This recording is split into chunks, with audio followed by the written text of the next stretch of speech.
কয়েক ঘন্টার অপেক্ষা। আগামী 1 জুন লোকসভা নির্বাচন। এই ওয়ার্ডের মানুষ ইতিমধ্যে সিদ্ধান্ত নিয়ে নিয়েছে এই ওয়ার্ড থেকে সায়নী ঘোষ বিপুল মার্জিনে নির্বাচিত জিতেছিল এখানে 92 ভোটে। এই 92 ভোটে জেতার পর এই কিছুদিন আগে রামেলা হয়ে গেছে।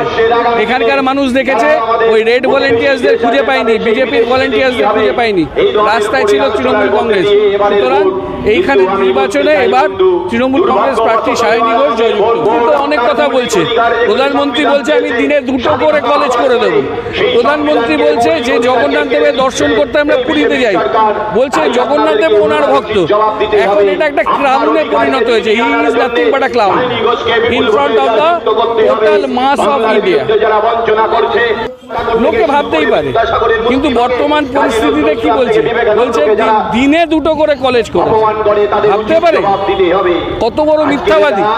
বলছে জগন্নাথ দেব আমার ভক্ত ছিল। কত বড় মিথ্যাবাদী!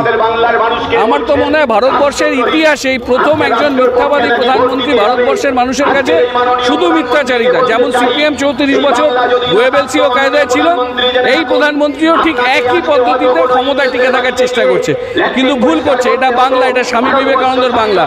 যে স্বামী বিবেকানন্দ বলেছিল কিছু মানুষকে কিছুদিনের জন্য বোকা বানিয়ে রাখা যায়, কিন্তু সব মানুষকে চিরদিনের জন্য। একটা নতুন গিমিক দেখলাম, সেটা ইংরেজ আমলে কলকাতা ছিল ভারতবর্ষের রাজধানী, তৎকালীন ভারতবর্ষের।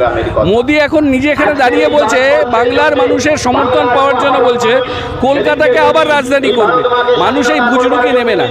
ওই পরিযায়ী পাখি 2021-এ আসতো, বাংলার মানুষ যখন থাপ্পড় মারলো তারপর আসা বন্ধ করে দিল, বললো বিজেপির কর্মীদের কে কত টাকা স্যালারি সেই টাকা দেওয়া বন্ধ করে দিল, হিসাব চাইল নির্বাচনের বিজেপির সমস্ত সবাই নেতৃত্বের কাছ থেকে।